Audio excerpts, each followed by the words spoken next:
Hello, everybody. Welcome. My name is Brianna Beats. I am an applicant liaison with the Texas Medical and Dental Schools Application Service. And today we are doing a very special presentation for those of you out there that may be freshmen and sophomores in college, looking ahead to your career in the health professions. So welcome everybody. I have a few guests here with me today. The first one I'm going to introduce is Nicole Castillo. She is the TMDSAS coordinator. Hi, Nicole. Hi, you all. How are you? We are so excited that you joined us here at Team DSAS for our first ever application workshop designed specifically for freshmen and sophomore students. We know that the road to professional school is a long one, and we are honored to be part of your journey. So Brianna has prepared some really fantastic information for you all. But before we dig into that, I want to introduce you to a special guest. We have Dr. Joel Robles here with us today. And Dr. Robles is the director of JAMP, the Joint Admission Medical Program, and he is here to talk to you about how JAMP can support you as you work towards a career in medicine. So, Dr. Robles, the floor is yours. Thank you so much. Good afternoon, everyone. My name is Joel. I am the director for JAMP, and I'll tell you a little bit about today what JAMP is, who it is designed for, as well as how we can help you meet your goals. So I always like to begin my presentations about JAMP about, the pathway that you're going to take into the program. So if your pathway into, your professional setting is to become a physician, JAMP can help you along that pathway. And we do this by providing support for students from economically disadvantaged backgrounds from across the state of Texas to successfully matriculate into medical school and pursue a career in medicine. If you'll advance the slide, just one more, if you don't mind. Thank you very much. Essentially, what we provide is we provide a pathway towards, medicine. If I could get the next slide, please. And we do this by providing a number of different benefits to students who are part of our program. We provide MCAT preparation. We provide summer internships. We provide, of course, an admission to a medical school if all criteria met, and even some financial assistance through our program in the form of summer stipends, as well as medical school scholarships as well. To talk a little bit more about that, MCAT preparation. We provide a very comprehensive three-phase MCAT preparation program focused on CARS, science enrichments, and even live online classes. And we do this in partnership with Kaplan. And we provide this as a resource to our students who are part of our program. In addition to this, as I mentioned before, the next slide, please, we also provide summer internships. We provide 2 summer internships at one of our participating medical schools where you really get a taste of, preceptorships, clinical enrichment experiences, medical school level classes, and even beginning to interview for medical schools. You can see on the screen some of the experiences that our students have been part of as well. But perhaps the greatest benefit of JAMP is our guaranteed admission to a participating Texas medical school if all criteria are met. And here's just some of the medical schools that are part of our program itself.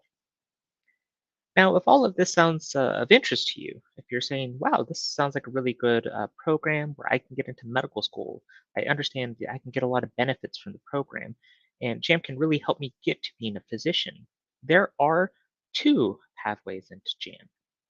The first one is an early admission pathway. You can see right here that you would apply within your first year of college after graduation from high school. The second pathway is after your first year of college after graduation from high school as well. And then you will continue on through this process. Regardless of which pathway you go to, know that there are 68 public and private 4-year undergraduate institutions that participate within JAMP. We encourage you to visit our website, get to know these people, and a little bit more about our program. But if you're interested in applying this year, know that our application opens up on May 2nd of this year, and we close up on September 30th, and we're looking for all supporting documents to be due by October 14th. And then, as we go into January, we'll have some interviews, and then by February 2023, will notify our students that they've been admitted to the program. We really encourage you to visit the website, email us as well, info@texasjam.org, or simply give us a phone call. If you have any questions, we're more than happy to answer any questions that you may have.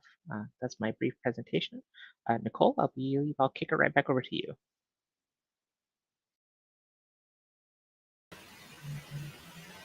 All right, thank you so much. We are going to pick back up with Brianna. She's going to take us through this workshop for our freshman and sophomore applicants.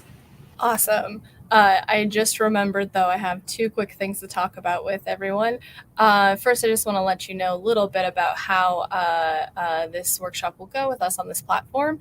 You'll have the opportunity to ask questions, and we will answer them as you've seen a few members of my team here. There are others behind the scenes that are going to be helping us answer those questions. So if you have any questions, feel free to comment. And I want to kick us off with a poll, the first of many today. I want to start us off with our first poll. I just want to know where you're joining us from today. Wherever you happen to be tuning in from, please let us know. This is a live poll, and we'll get the results right away, and that's very exciting. I'm very excited. But you have to give us that information first. So it's kind of how the poll data system works. So you can submit your responses to any of these polls today via text or at the website at the top of the page there. You can text TMDSAS 775-237-607. All right, someone from Austin. Awesome. We are also in Austin. Lubbock. Okay. More Austin.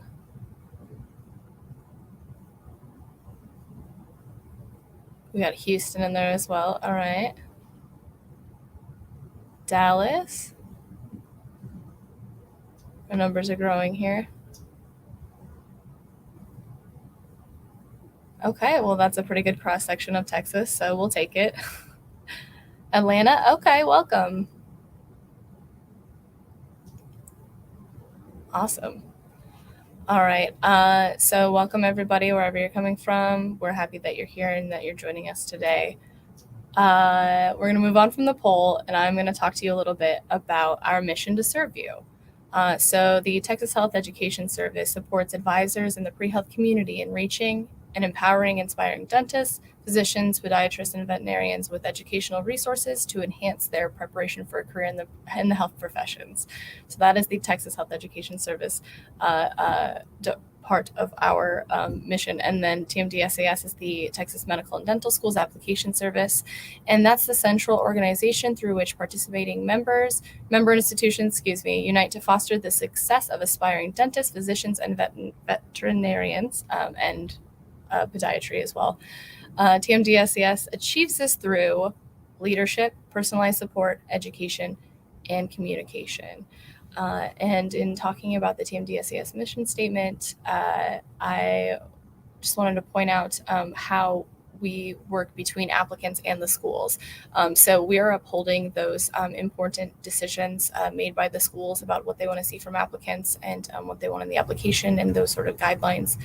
And things like course requirements, for example, are not coming directly from TMDSAS, but we are upholding those policies that are created by the schools, those requirements that the schools have agreed upon. And so we serve the schools and we serve you as well. Could I get the next slide, please? This is a complete list of our member institutions. As you can see, we have many.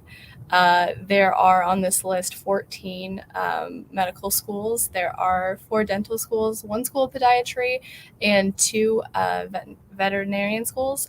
And that is for looking at the entry year 2023. So we have UT Rio Grande Valley just joined, School of Podiatry just joined for this entry year 2022. And UT Tyler will be joining us for entry year 2023. So very exciting. We are always growing and including more institutions. Could I get the next slide, please? All right, so what are our objectives here? Why are we here today? So I wanted to talk with you guys about this moment for self-reflection on your journey, on this path to your health professions careers. And we're also going to be talking beyond self-reflection to other aspects that go into this journey, like your health professions advisor, your activities, your essays, your letters of evaluation, your coursework, and the applicant support resources that we are here to help provide for you. Could I get the next slide? Thank you. So moving into self-reflection, what does this even mean? And what does it mean specifically in regards to someone who's a freshman or sophomore, someone who's in your footsteps right now going through that path? Could I get the next slide, please? Thank you. A really big one that we are so excited to talk about. We've been talking about this behind the scenes. Wellness. Thinking about what wellness means for you in this part of your path. A huge one is time management, learning how to take care of your needs, what people call self-care, right? Taking care of those needs that come before everything else, eating, sleeping, the basic necessities. I know it sounds so simple, but it's so important. And then we have the balance between school, life, and oftentimes students are also holding jobs. So in between employment and life and school, that's a lot to balance. And that scale can really tip one way or the other. So just thinking about time management and carving out a path for yourself with what you're spending your time on and what is most important to you. We're also talking about education, how we are educating ourselves and prioritizing. So at this point in the game, you are taking it upon yourself to educate, not just the schoolwork, the school load that you have, but you're looking at where you're going to be after college, on this career path of yours. So as long as you can learn to prioritize what is coming next with what you have now, that includes studying for tests, making time for certain activities, and filling your schedule out with those activities, like volunteering in addition to shadowing, for example. We're also talking about the resources available to you on campus. So get familiar with those resources. Oftentimes, campuses will have a learning center, a writing center, a counselor, and we are making use of all of those resources because they become important as you go along and up through the application. If you're taking advantage of your writing center on your campus, then you are learning these skills and enhancing those skills that will come in handy to tackle the essays later on that come into play with the application. And the Learning Center is a great place for optimizing your study strategies and just learning how to make space for all of the information, all of the learning that comes along. Counseling is a great skill.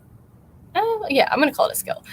Learning how to become mentally strong so that you can handle what's coming up on your journey, and making sure that you have those good habits set in place to help you pursue the career that you want.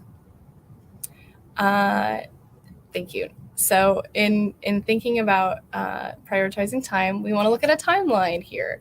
So what does your own timeline look like? We know that we have the application deadlines. We know that we have the school deadlines. We know that we have matriculation into medical, dental, or veterinary school, and those all come at different points. We have MCAT dates, DAT dates, testing dates. So right now is a perfect time for you to sit down and map out for yourself. When do you want to take your tests? When do you want to apply? When do you want to be matriculating into your medical school, dental school, or veterinary school of choice? So we look at the entry year deadlines in thinking about applying. So this year, folks are going to be applying through TMDSAS for the schools that they want to select, and they are applying for what we are calling entry year 2023, even though they will potentially be applying as early as May 2022. That's when the application opens, and it stays open until November of 2022. But that is the entry year 2023 portion of the application. So you're applying in 2022, and there's a cycle that continues after application is interviews and acceptances, and that carves out the rest of that year. In my mind, it's kind of like a big calendar circle. So you're at the winter part up through your admissions, and you continue on through your last semester. If you're on a 4-year track in college, that's your senior year of college, and you are staying engaged in activities and things like that, but you're actually not matriculating into school until that following fall, or August, I should say. So be thinking about those deadlines, be thinking about your personal pace when you want to take the test in between your testing prep and actually taking the MCAT and DAT. So just lining that up for yourself so that you feel prepared and you aren't surprised by anything, any deadlines that come up too quick or something beyond your reach. You want to stay in control that way. Could I please get the next slide? All right, another thing we want to prepare for is the costs associated with the rest of the stops along the path that you are taking. So the application costs for TMDSAS and secondary applications to the TMDSAS schools is something to think about. The great thing about TMDSAS is that we offer a flat fee of $200, and that means you get to select as many schools as you would like to apply to within TMDSAS. So all those schools I showed you on the slide earlier, you are selecting as many that you would like to apply to for that flat fee. And that's what makes us different than, say, for example, an application service like AMCAS. And so as you'll see there on the right-hand side, we have just a little price point comparison there with AMCAS, ICOMAS, ADSAS, and VMCAS. So that's the base price for the application, and then that's their per school fee. So we do not have a per school fee. So looking at something cost effective, TMDSAS has got you covered for cost effectiveness. Test preparations are another price point to consider. Things like Kaplan, anything that helps you prepare for your exams. Then the interview process does have some costs associated with it as well. There's travel costs, going to see schools. Now, I know as of late, there's been some virtual options, but it seems like the schools are moving back towards, the in-person model. So thinking about travel costs set aside, as well as professional apparel. It's something very small, perhaps to you right now, but just something to think about and keep on your radar for when those moments come up. Now, there are some fee assistance programs, as you heard earlier from JAMP. That is an amazing program. If you're able to get involved and find out more about JAMP, I encourage you to do so. And there are also programs from AAMC and ADEA that are fee assistance programs. May I have the next slide, please? All right, so just wanted to talk a little bit about holistic review here in regards to what the schools are using or consulting, looking at when thinking about admissions. So the schools aside, it's about you and your process, right? So your experiences, what does your path look like, your attributes, who are you, and the metrics. Can you handle certain elements of the academic rigor? So here is just a model here, the AAMC Experiences Attributes Metrics model that kind of divides and breaks this down a little bit for folks to digest the parts of those metrics, attributes, and experiences. But basically what we like to say about holistic review is, like, if the schools are looking at a applicant all the way around, it's about so much more than just your GPA, right? It's about all those experiences and activities. It's about more than just the metrics, right? It's about every piece of your identity that you're able to communicate to the schools that makes you a dedicated physician to be, or dentist to be, a veterinarian to be. So thinking about that along the way becomes very important. One moment here, I got lost in my notes just a little bit. All right, so thinking about All right, I am ready for the next slide, please. Here we just have our TMDSAS GPA calculations.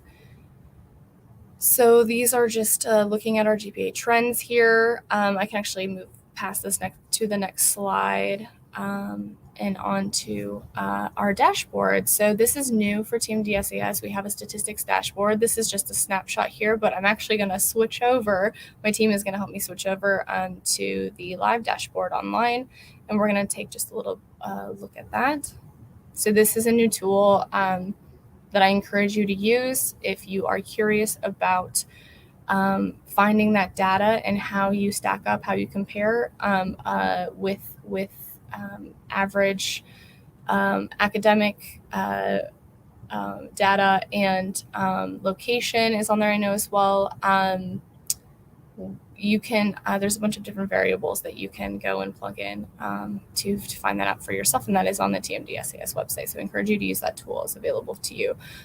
You can use it along the way as you progress on your path. GPA distribution is on there, as we see, the BCPM, the science GPA distribution as well. So we're looking at the past year. For applicants, you can do by entry year there, and status, applicant type, and residency as well. All right, I'm actually going to bring us back to the slides. And if I could get the next slide, please.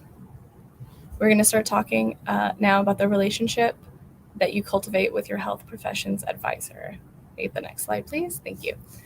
So in thinking about your HP advisor, it's a partnership between you and them. And the more you are prepared on your own time, the more you can make out of that time that you get to spend with them.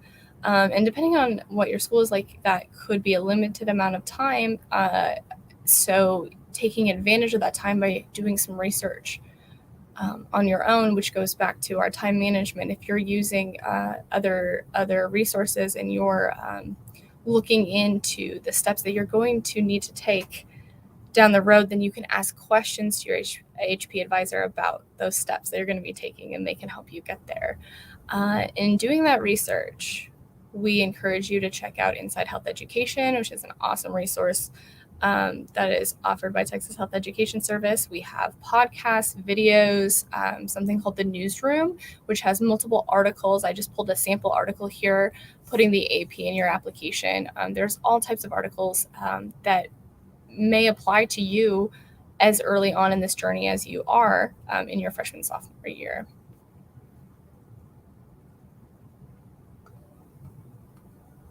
Ooh, and I did want to mention a couple of videos. We don't have to backtrack slides, that's okay. But there's a couple of video resources that I did want to mention by name. So we have Courage sessions, and we also have, well, specifically a Courage session on financial aid resources with AAMC First.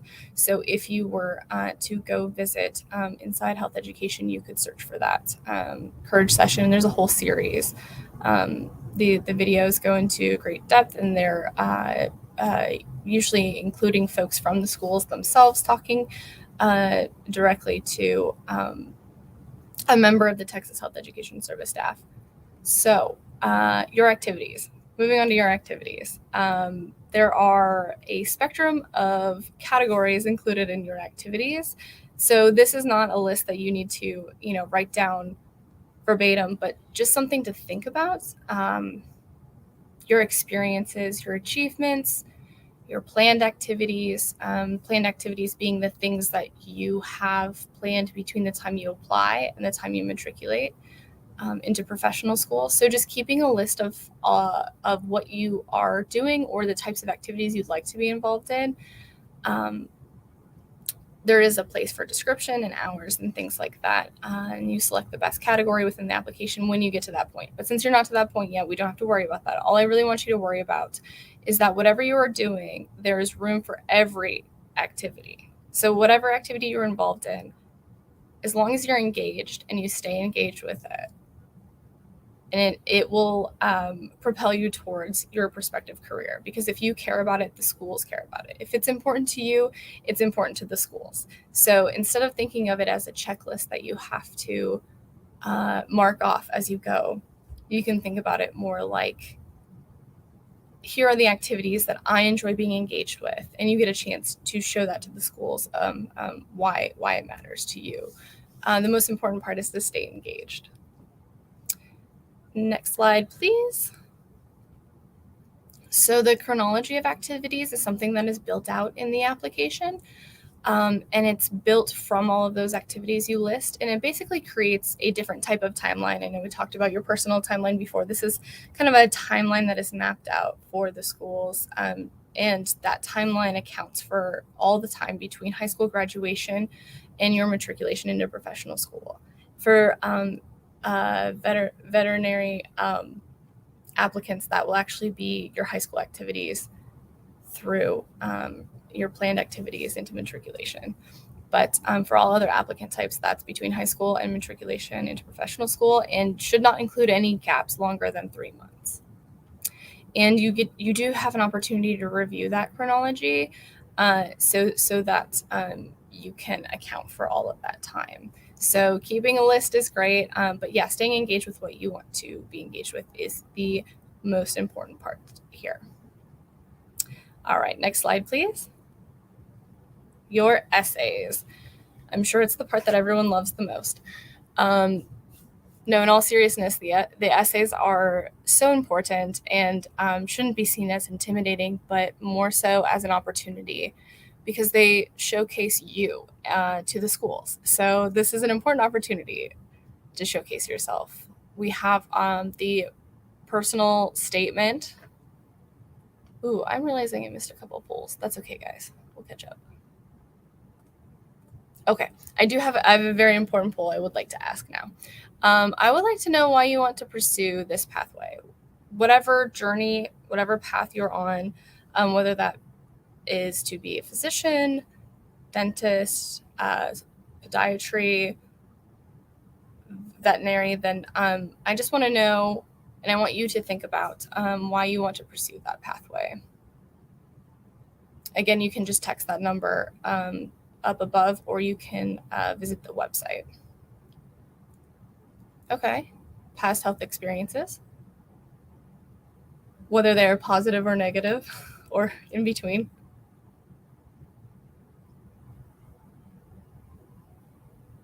What else?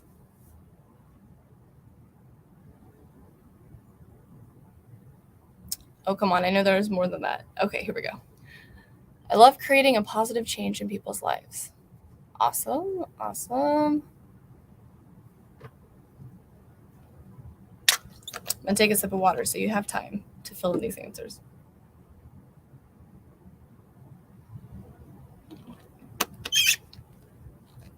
Can I get one more? Yes, thank you. Help the less fortunate gain a stable access to their medical needs. Awesome. These are all great. One second here.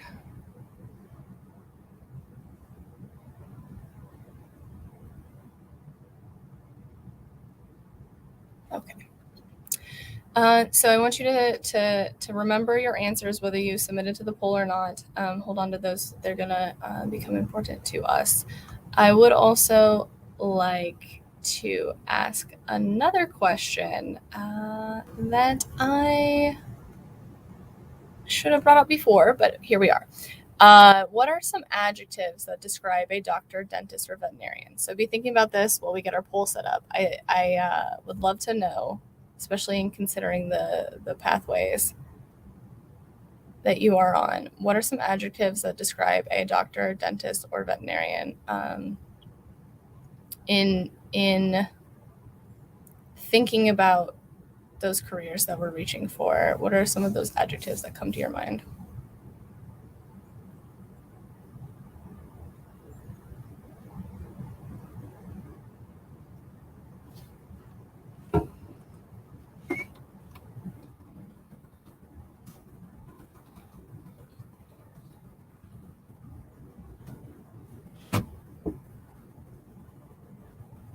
All right, here our answers are coming in. Emphatic, analytical, and cooperative. Empathetic, okay.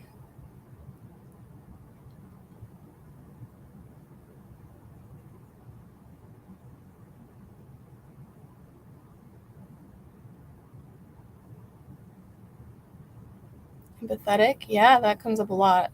Open-minded, problem solvers, decision makers.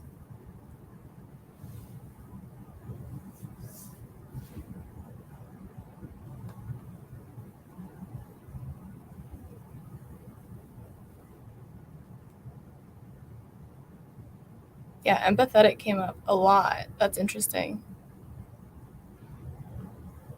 Awesome. Well, whether you submitted to the poll or not, hold on to those answers. I swear I will pull all of this together. Just you wait. Okay.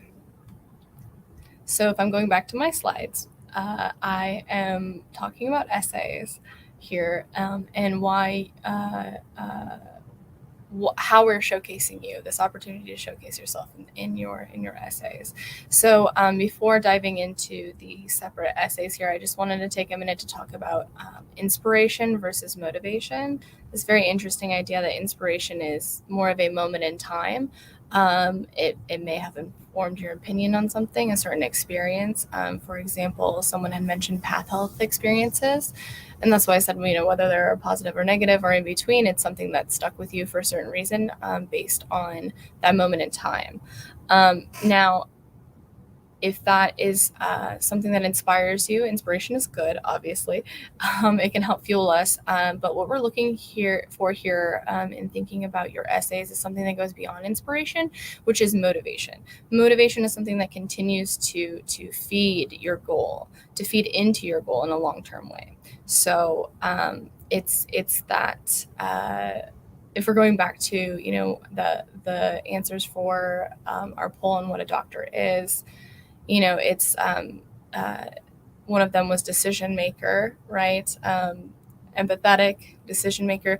Those are qualities that carry through, and the motivation you may have may be based on that personality type that you are. You want to provide an experience for someone else, help for someone else, be showing them empathy.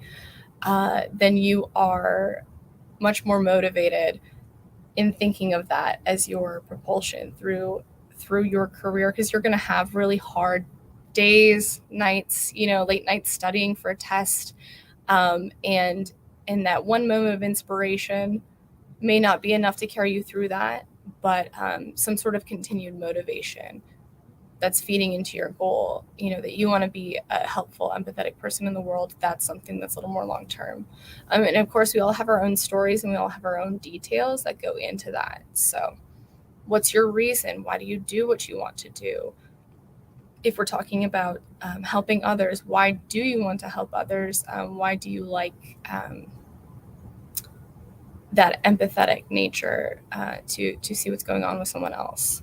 So I recommend listing these motivations regularly for yourself. Jot them down in your journal or notebook or wherever you are along the way in your journey. Make sure to jot those down and keep in mind your image of what a doctor is, who they are, the professionals that you've met in your life, and what you're doing now to put yourself on that road to achieve those same characteristics.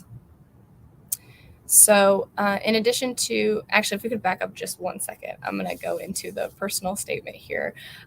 So we have the personal statement, personal characteristics, and optional essay that come up in the application. I just want to go over the tips that we have listed here. So these, the content may change year to year from what you see.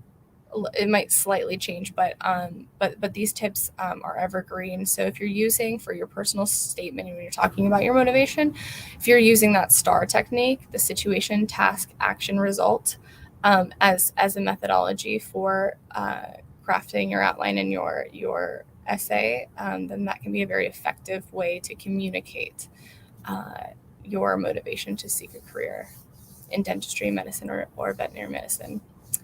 And in talking about your personal characteristics, the tip here is thinking about which experiences or attributes or competencies that you want to highlight, because the more you are interested in something, the easier it is to talk about within an essay.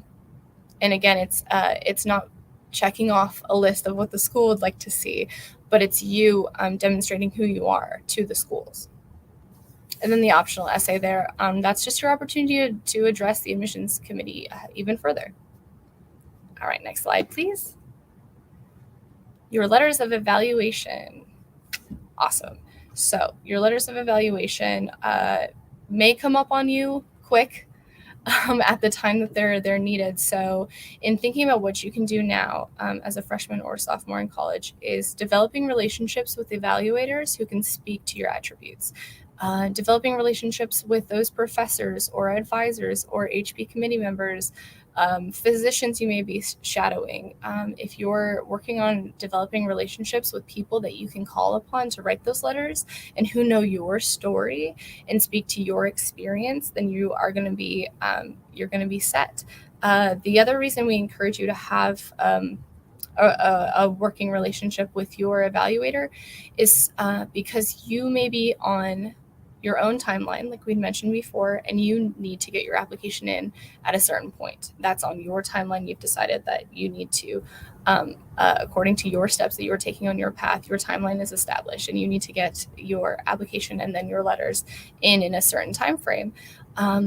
The more you check in with your letter writers, the easier it is to have those conversations. Hey, have you sent in the letter yet? Here's my personal timeline. I'm working on this and this. If you're asking a professor that maybe you had one class with and did not get to develop a closer relationship with, or that they may not know your story, not only is it problematic if they're not able to speak to your experience, but you may not feel comfortable reaching out to them on a moment's notice to figure out what needs to move forward with your timeline for your letters. So just consider that in the future, and that you can be working on that today. All right, next slide, please. Your coursework. This can be quite a lengthy part of the application because you will end up taking many courses over your college career, and especially if you were to go into more schooling beyond that before applying to professional school, if you were to do like a master's program or something like that. So you are going to be putting all of this coursework into the application, but that is something to worry about later down the road. What we're talking about here today is just thinking about the types of classes you're taking and how many hours you need to fulfill the requirements. So here are the education eligibility requirements for TMDSAS. There is a 90-hour requirement, or that's 134 quarter hours, and that's at a U.S. or Canadian college or university. And we have some categories here. I know maybe a little hard to see, so I can read this out from my other page. Just a moment.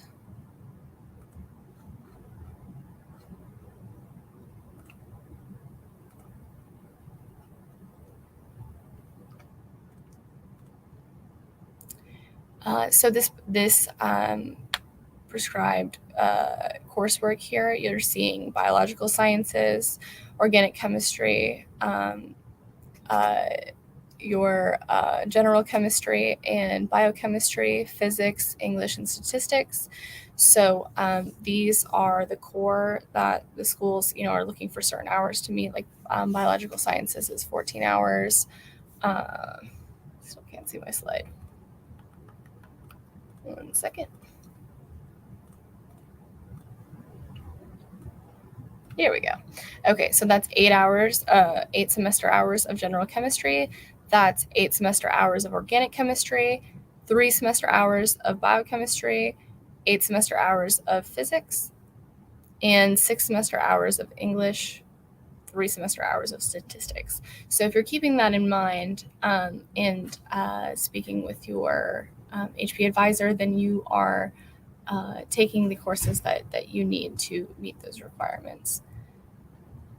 The prescribed coursework does need to be completed with a grade of C or better. They are not to be taken pass-fail or credit no credit. They would not count towards meeting the requirement. There are a few exceptions to that based on some COVID policies that came up in spring of 2020.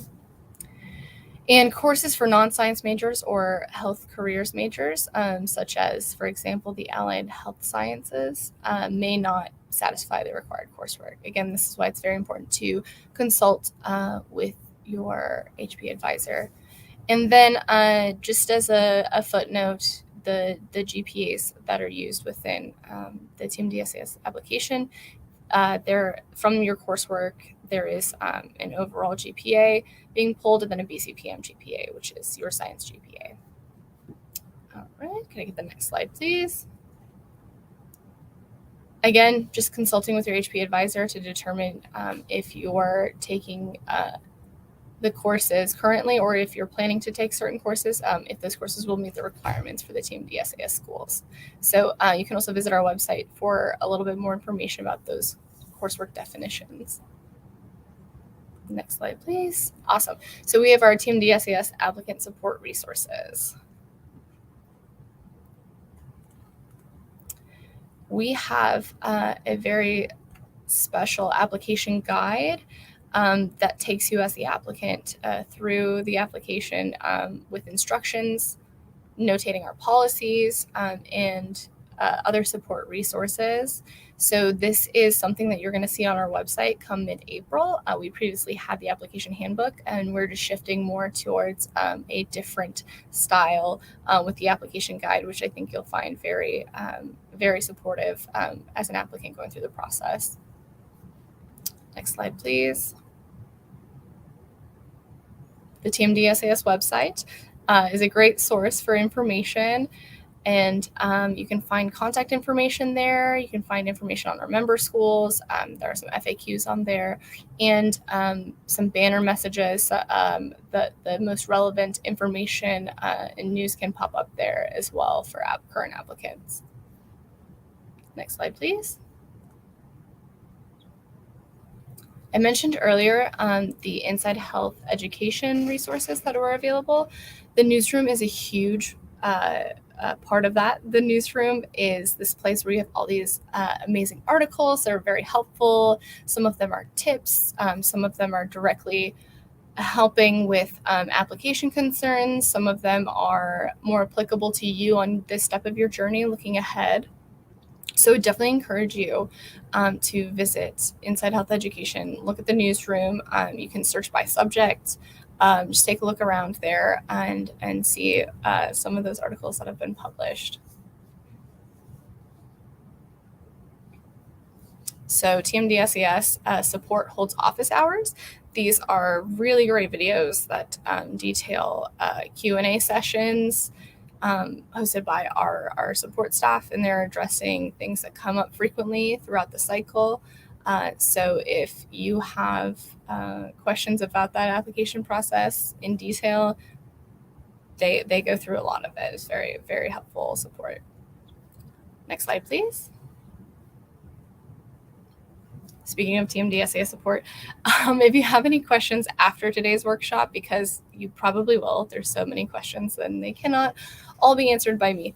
Our support team is there for you and they're ready to help you. So if you think of something after this and we aren't able to address it here, then go ahead and email us at info@tmdsas.com. We have some upcoming workshops here. Take a look at that. While we take a look at this, I did want to bring up a poll from earlier that I did not get to. I would love to get to it now. I want to know how many times you have talked to your HP advisor.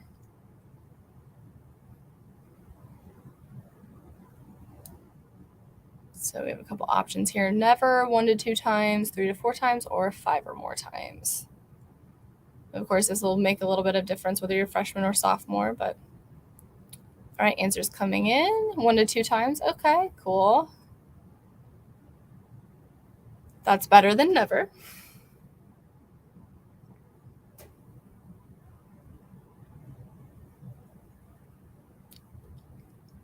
Any other answers coming in? There we go. 3 to 4 times. Nice.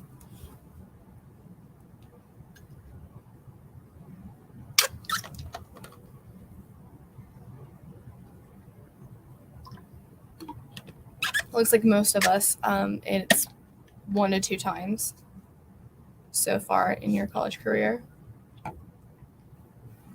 Just something to think about, right? How often you're able to meet with them, or how often you should be meeting with them, depending on what phase in your journey you are at. All right, I have just a couple of slides left for us today.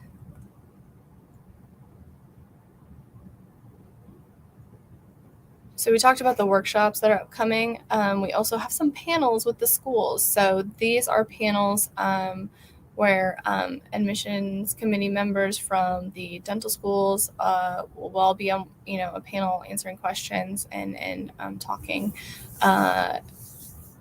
with our one of our staff will be hosting. And we have a medical school panel as well, veterinary school panel, and panel with podiatry school as well coming up in May. So it looks like the bulk of these are in April. Definitely check those out if you're wanting to know more about the schools individually. I think that's a great opportunity for that. Next slide, please. Okay, thank you. Even though I have a couple slides after this. Thank you for sitting through the bulk of that information with me. I hope it has been helpful for you in some way, shape, or form. Even if you're watching this video later after the live stream and you find that you have questions or anything like that, still reach out to us, of course. And that email again is info@tmdsas.com. Can I get the next slide, please? So here is a QR code. If you hold your phone up to the screen and use that QR code, you are going to be able to access information from this presentation and some of the resources that we talked about. So it's kind of a one-stop shop for all of the helpful resources that were mentioned today. We'll give that just a minute. So you can pull that up. And then I have one more QR code for you, so keep your phones handy. If I can travel to the next slide. This is a code that will take you to sign up for the Inside Health Education newsletter. There you can, the newsletter is a source for tips and support, just the kind of stuff we've been talking about. These are things that are gonna help you thrive on your journey towards a career in the health professions. And I do believe that's the end of my slides. I know you didn't think we would get to the end, but we did. So now I will definitely invite Nicole back and we'll answer any questions that you guys may have or that may have come up with our team. Do we get any questions that we'd like to bring up?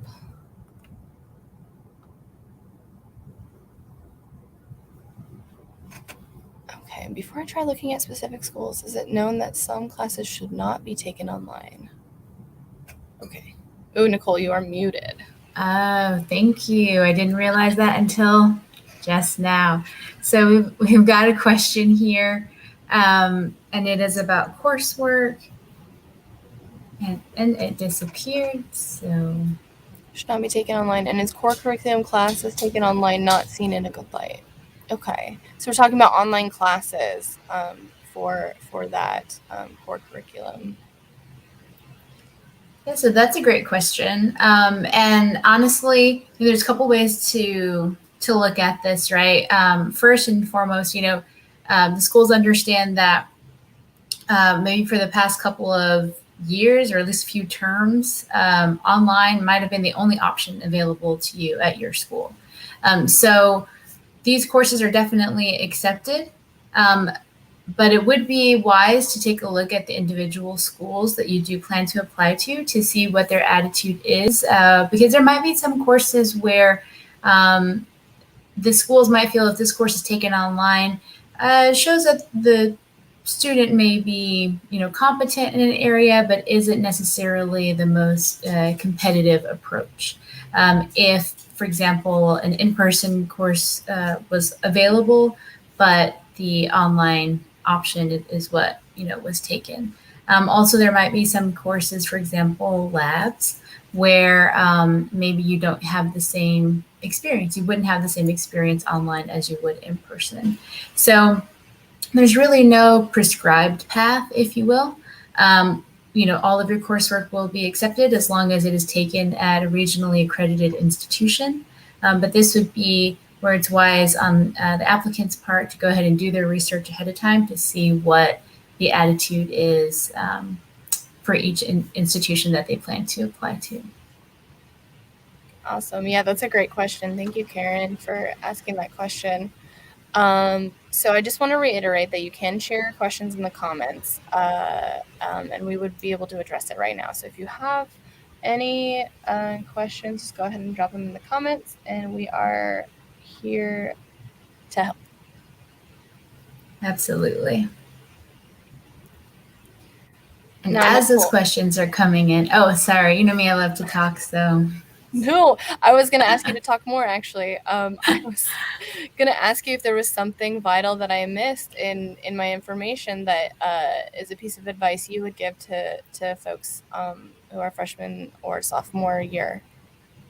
Yeah, that's a great question. I don't think you missed anything. I would say, one question, it might come through, or maybe folks are thinking about it as a freshman or sophomore, they might be wondering, okay, I'm juggling lots of different things, or I'm taking my coursework, I'm talking to my advisor, or I'm thinking about talking to my advisor. I am researching schools, and I haven't really thought about the application yet because that's not going to happen for a couple of years, and that's true. But where might we turn these folks when they are at least curious about the process, what's involved? So if you're just starting out, as many of you probably are, and you don't have a whole lot of familiarity yet with TMDSAS or Texas Health Education Service and kind of what we do, the best place to start is to go to our website. That's the hub. That's where you're going to find resources. You're going to find information about the application, kind of the process, what you can expect at each phase, and then information and tips about how to actually complete the application, which are going to be very useful once you get to your junior year and you apply. So start there. If there's any place you can start, that would be it. And we have a question that came in. Let's see. Let's show that up. See, some other folks might be interested in this same topic. Can I talk to a PreHealth advisor before I transfer to that university? It's an interesting question. I don't happen to know this one. Do you, Nicole? I don't actually. I don't. That's a great question. I would say that if you are in between universities, maybe you don't have an assigned advisor at the moment, you can always reach out to a national organization. So there's also NAP, and that is a platform that can connect you to an advisor, even if you aren't currently speaking to one at your institution. So we can't say for sure what an individual advisor at a specific school, if they'd be open to speaking to you before you're a student of that school. But we would recommend reaching out to NAP, and we're going to share a link to that in the chat right now. I'm always of the opinion it never hurts to ask, right? Definitely. All right, so that link has been shared. Perfect. Yep. So I'm wondering if any, I think most of the folks that answered our poll at the beginning shared that they were from Texas, or currently in Texas, rather. We had at least one person out of state, but do we have anybody? You can just say yes, or if you want in the chat, anyone who is uncertain about their Texas residency, because that's also a big part of applying to our Texas schools. And it happens to be your specialty. Oh, we do love talking about residency over here. So if that's something that's on your radar, we have an entire office hour episode, if you will, dedicated to that topic. In addition to that, we have tons of other resources on our website that go into residency, how a person establishes domicile. There's some very straightforward paths. For example, someone who graduated from a Texas high school and lived here the 36 months prior to graduation is a Texas resident.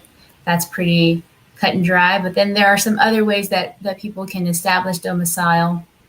And if you graduated from a different state and you're currently working to establish that Texas residency, you might hear my dog in the background. Sorry, she's whining. And then, we can work with you through that process to let you know what documents you need in order to verify your residency. Yes, that's very good advice. Thank you for filling us in on that. It is something, to keep on the periphery as you're getting closer towards the application. There was one other poll that we do have prepared that I do want to bring up now, because why not? I do want to ask, what do you foresee as your biggest hurdle on your path? So on your path to your career in the health professions, what do you foresee as being your biggest hurdle? Maybe you've hit that hurdle already, or it's something that you are just anticipating in the future.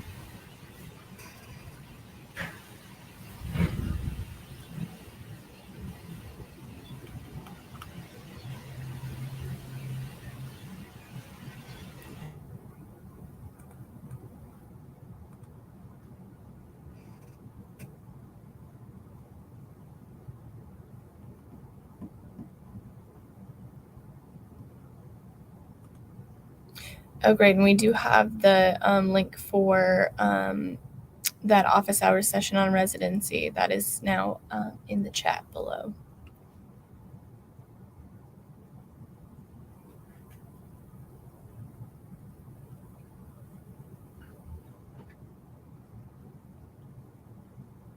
Okay, so first hurdle here coming in, asking for letters of recommendation.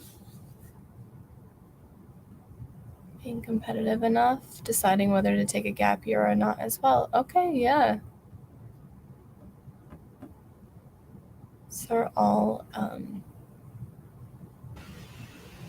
great topics to bring up, really.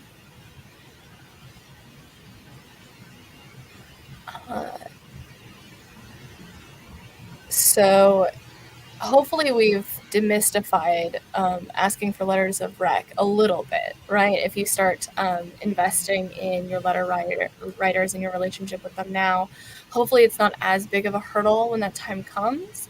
But by the time you need to submit your letters, you have someone who's on your team. For the most part, when we see a lot of letters come in, and these are people who are on your team and just want to help out, help you get to where you want to be within your career path.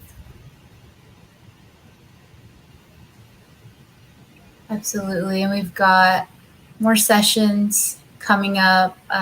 These are all tailored to the audience. And so what I was saying when I was muted, no surprise there, is just that, we set aside about an hour or so for these workshops, and we can really just kind of barely scratch the surface in that time. So there's so much to go into. There are questions you might not even know that you have at this moment. So, take a look at our schedule. If you see that maybe there's something, another group, maybe non-traditional, or as a specific medical, dental, or veterinary applicant, if you want to attend those panels, There's some great insights that you'll receive from our guest speakers. We'll have, as Brianna mentioned, we'll have guests directly from the schools themselves. Those have always been very, very insightful. They give a lot of information about kind of what the values of their organization and how they go about reviewing applicants that apply to their school. So please always reach out to us, take a look at our resources. It's great that you are connecting with us this early on in your journey, and we really want to continue to be a resource. Absolutely. I think on that note, we should probably wrap this up. It's about that time. So thank you all for joining us here today. And for anyone watching the video later on, again, if you have questions, email us, info@tmdsas.com. Check out our schedule. Check out the TMDSAS website. There are other workshops coming up. There's a full schedule of workshops and panels. So take a look at that, and we will see you soon. All right. Thank Take you. care.